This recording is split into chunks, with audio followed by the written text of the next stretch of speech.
Hola y bienvenidos a una nueva exploración. Hoy nos metemos de lleno con una idea. Una de las más influyentes y sin duda polémicas de la historia del pensamiento económico y social. Hablamos del ensayo sobre el principio de la población de Thomas Robert Malthus. Vamos a intentar desgranar sus ideas principales, la que se montó con los debates que provocó casi al momento, y cómo sigue resonando hoy. Nos apoyaremos en cachitos del propio ensayo y, también en los prefacios y notas que lo acompañan en algunas ediciones. Para empezar, la tesis central de Malthus, al menos en su versión más conocida, es bastante directa, ¿verdad? Él dice que la población humana, si la dejas, si no hay obstáculos, pues tiende a crecer de forma exponencial, como una progresión geométrica, 1, 2, 4, 8, 16. Se iría doblando cada 25 años, más o menos. Pero los medios para vivir, básicamente la comida, pues en el mejor de los casos solo pueden aumentar de forma lineal. O sea, una progresión aritmética. 1, 2, 3, 4, 5. ¿Y cuál es la consecuencia inevitable según Malthus? Pues una tensión constante. Una lucha continua, donde la población siempre aprieta contra los recursos que hay. Malthus publica la primera edición, anónima además, en 1798.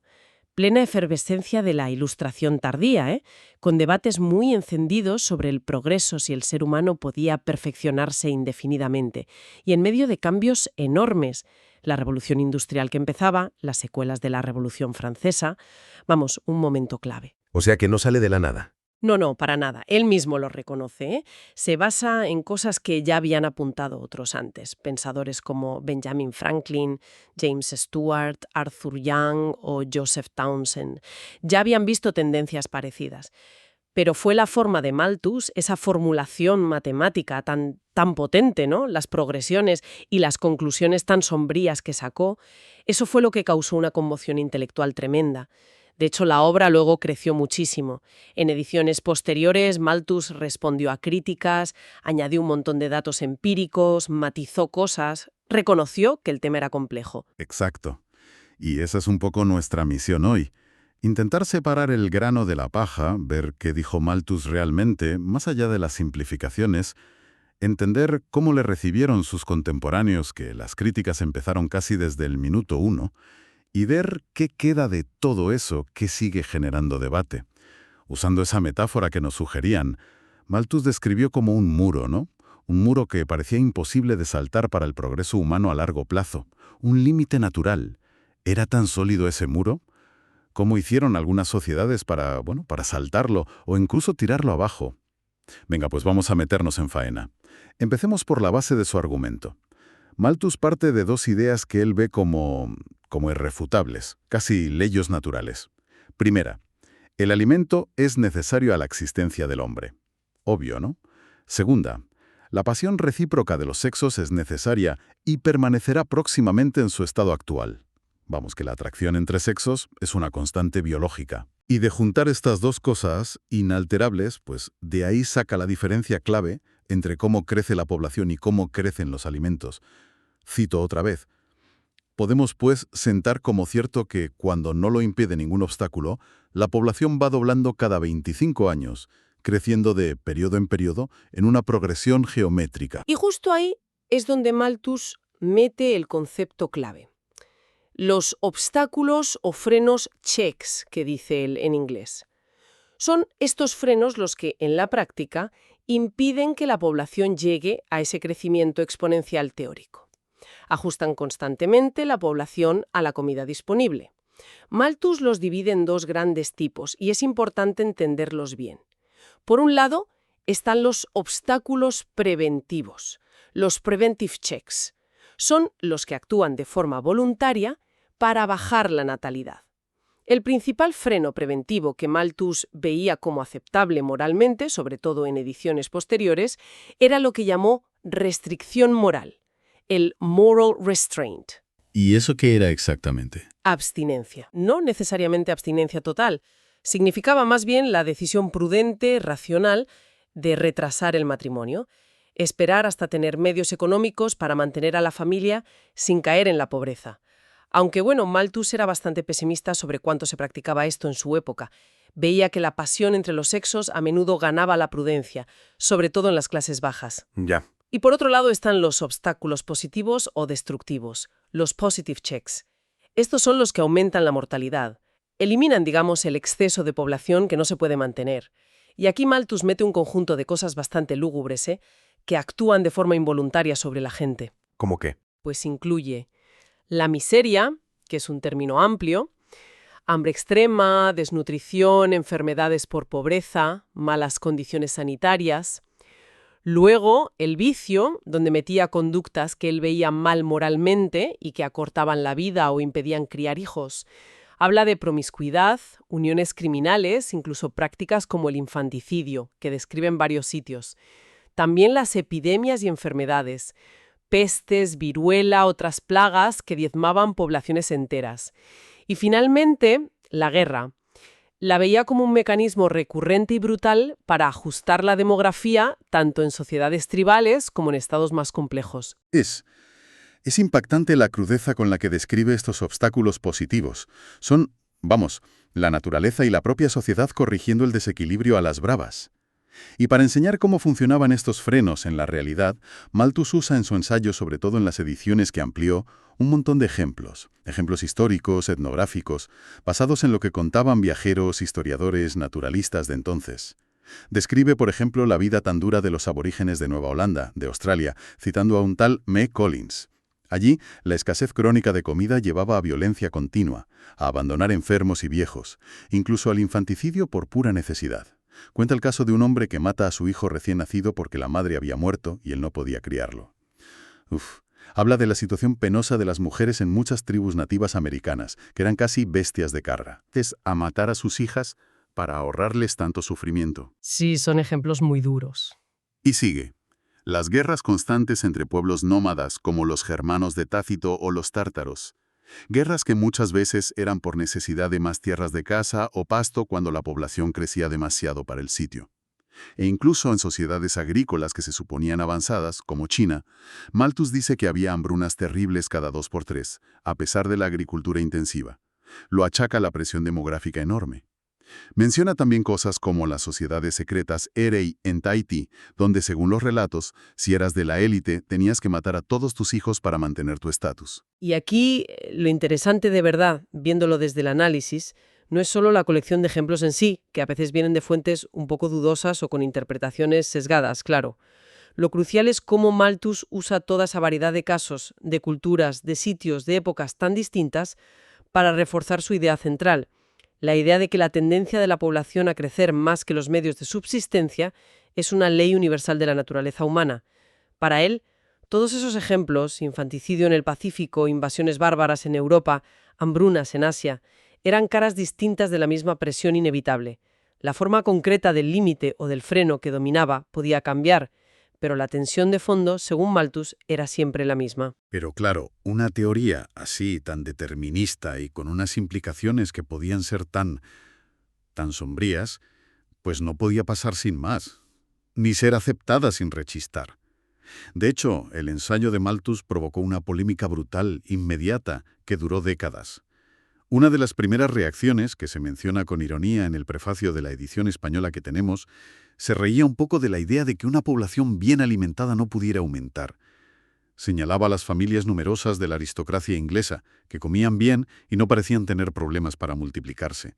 Sugería que igual había otros factores más importantes que solo la comida disponible. Sí, más allá de esa ironía, surgieron críticas mucho más de fondo, más articuladas.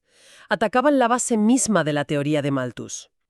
Varias de esas críticas importantes se recogen también en las notas preliminares de esta edición que comentamos. Por ejemplo, Sismondi, Jean-Charles Leonard Simon de Sismondi, que era un economista e historiador suizo muy influyente, acusa a Malthus de cavilosidad, o sea, de razonar de forma demasiado abstracta, demasiado especulativa. ¿Qué critica exactamente Sismondi? Pues critica el salto que da Malthus de una posibilidad teórica, el crecimiento geométrico, a decir que eso es lo que pasa en la realidad y cuestiona directamente la famosa proporción matemática. ¿De verdad los medios de subsistencia solo pueden crecer aritméticamente? Sismondi dice que las plantas y los animales, que son nuestra comida, también se reproducen exponencialmente. Pone el ejemplo de un grano de trigo. Puede dar miles en pocos años si las condiciones son buenas. Insiste en que en el mundo real, en muchas partes, lo que se ve no es falta de capacidad productiva de la tierra. A menudo lo que pasa es que faltan personas y sobra terreno sin cultivar o mal cultivado. O sea que Sismondi le pone el dedo en la llaga a la propia analogía matemática central de Malthus. Sugiere que igual la naturaleza puede producir comida de forma también exponencial, algo que Malthus subestimaba o ignoraba en su modelo tan simple. Exactamente. Y no solo eso, Sismondi también apunta a temas sociales, a la distribución. Otra línea de crítica importante, representada, por ejemplo, por Louis Say, el hermano del famoso economista Jean-Baptiste Say, se centra en las consecuencias desastrosas que podrían venir de aceptar la teoría de Malthus como si fuera una ley natural inevitable. ¿Consecuencias como cuáles? Pues Say avisa de que esta teoría podría usarse como una excusa ideológica para justificar salarios de miseria diciendo que si pagas más a los pobres solo tendrán más hijos y seguirán igual de pobres. O para oponerse a cualquier ayuda social, pública o privada. O a medidas que animaran a casarse y tener hijos a las clases trabajadoras, viéndolas como algo malo porque supuestamente solo empeorarían la superpoblación. Saya insiste mucho en separar bien la posibilidad teórica abstracta del crecimiento geométrico y la realidad efectiva, donde hay muchos otros factores que limitan la población bastante antes de llegar a ese límite teórico. Esto es clave, ¿eh? Luisei está avisando del peligro de que una teoría que intenta describir algo se convierta en una justificación para no hacer nada socialmente, o incluso para políticas que perjudiquen a los más débiles. Las implicaciones políticas y morales de la teoría de Malthus fueron desde el minuto uno de los puntos más calientes. Sin duda. Y resumiendo un poco cómo estaba el debate para los lectores españoles de la época, el traductor y comentarista Eusebio María del Valle concluye que la doctrina de Malthus, aunque tenga mucho de cierto en sus bases, resulta exagerada en sus consecuencias y, por tanto, dice peligrosa en sus aplicaciones. Del Valle mete un matiz importante que apunta a otra solución. Sugiere que si la comida no falta en sí misma en un país, pero la gente no puede conseguirla por falta de trabajo, salarios bajos o mala distribución, entonces el problema no está tanto en un instinto biológico de reproducción sin freno, ni en límites naturales absolutos. El problema está más bien en la necesidad de una reforma de las leyes y costumbres. La clave, según él, estaría más en mejorar las instituciones sociales, económicas, políticas, que en aplicar las ideas de Malthus de restringir o resignarse a la miseria. Se reconoce la importancia de la voluntad humana y de la organización social. Vale, entonces, resumiendo estas críticas clave de la época que aparecen en las fuentes, cuestionan lo rígido del modelo matemático. Señalan que subestima la capacidad productiva, tanto de la naturaleza como la humana, la tecnológica, ¿no? Avisan de las consecuencias políticas y morales peligrosas y apuntan a que factores sociales, institucionales, de distribución, son muy importantes y el modelo simple de Malthus los dejaba un poco de lado. Parece que el debate estaba servido desde el principio, ¿sí? Curiosamente, y esto es importante para entender cómo evolucionó el pensamiento de Malthus y cómo se recibió, el propio Malthus, en ediciones posteriores, y desde luego los editores y comentaristas de la versión que manejamos, reconocen de forma explícita algunas limitaciones o matices a la teoría original. Se admite, por ejemplo, y esto es fundamental, que no conocemos los últimos límites de las fuerzas productivas de la Tierra. O sea, que nadie sabe realmente cuál es el techo absoluto de comida que se podría llegar a producir con el tiempo y la tecnología. Interesante esa admisión de incertidumbre sobre el límite final. Reconocer que no se conoce el límite ya debilita un poco la idea de una barrera fija e imposible de pasar, ¿no? Abre la puerta a que se pueda expandir. Exacto. Y en esa misma línea se reconoce también que la producción agrícola y la disponibilidad de comida puedan aumentar bastante si se hayan mejorado nuestras instituciones y nuestras leyes. Se habla explícitamente de eliminar obstáculos a la producción, leyes restrictivas, malas prácticas agrícolas y, muy importante, a la buena distribución de los productos. Esto mete de lleno factores sociales, políticos, económicos en la ecuación. Ya no es solo biología y tierra disponible. Claro. Además, se insiste, sobre todo al hablar de los frenos preventivos, en que hace falta que el instinto reproductivo humano esté bajo el imperio de la razón. Se reconoce que los humanos no somos solo animales actuando por instinto ciego. Tenemos capacidad de prever, de reflexionar, de tomar decisiones conscientes sobre cuántos hijos tener, aunque Malthus fuera escéptico sobre cuánto se aplicaba esto en general. O sea que, incluso dentro del marco de Malthus, o en sus comentarios, se admite que no es solo un destino biológico inevitable. La razón, la agencia humana y sobre todo la estructura social, las leyes, las instituciones, son variables claves que pueden cambiar el resultado. Correcto. Y un último matiz importante que se subraya es la diferencia crucial entre pensar en abstracto, imaginar a toda la humanidad como una sola familia en un planeta sin divisiones y donde todo se mueve libremente, y la realidad histórica concreta. El mundo real está fragmentado.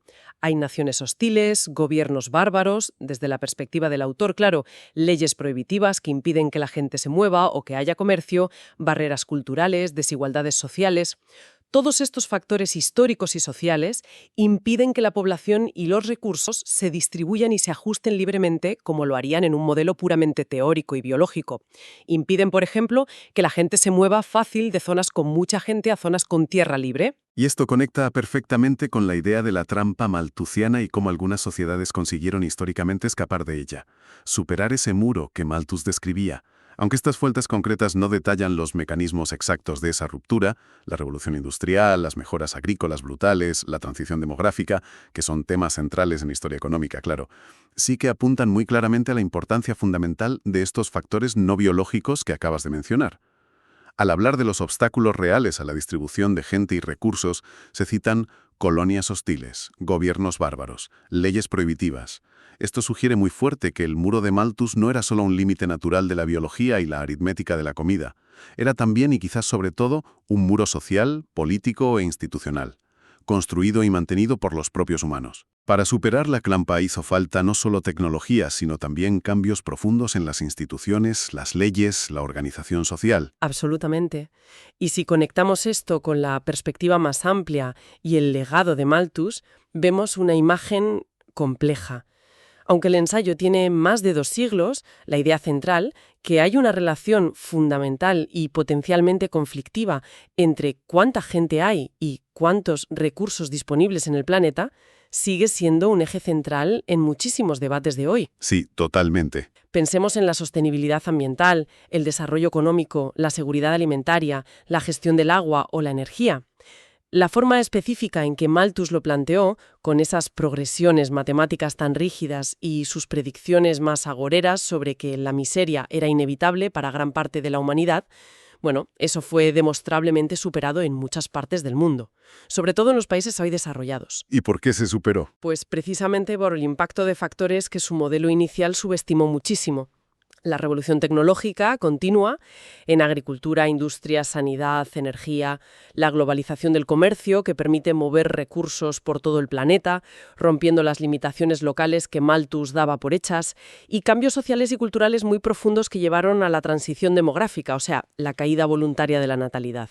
Sin embargo, la pregunta fundamental que Malthus puso sobre la mesa con tanta fuerza, la cuestión de los límites del planeta, de la presión que ejerce una población creciente y que consume cada vez más, sobre los recursos naturales y los ecosistemas, de cómo equilibrar el desarrollo humano con la capacidad de carga del planeta, esa pregunta sigue ahí con una urgencia renovada.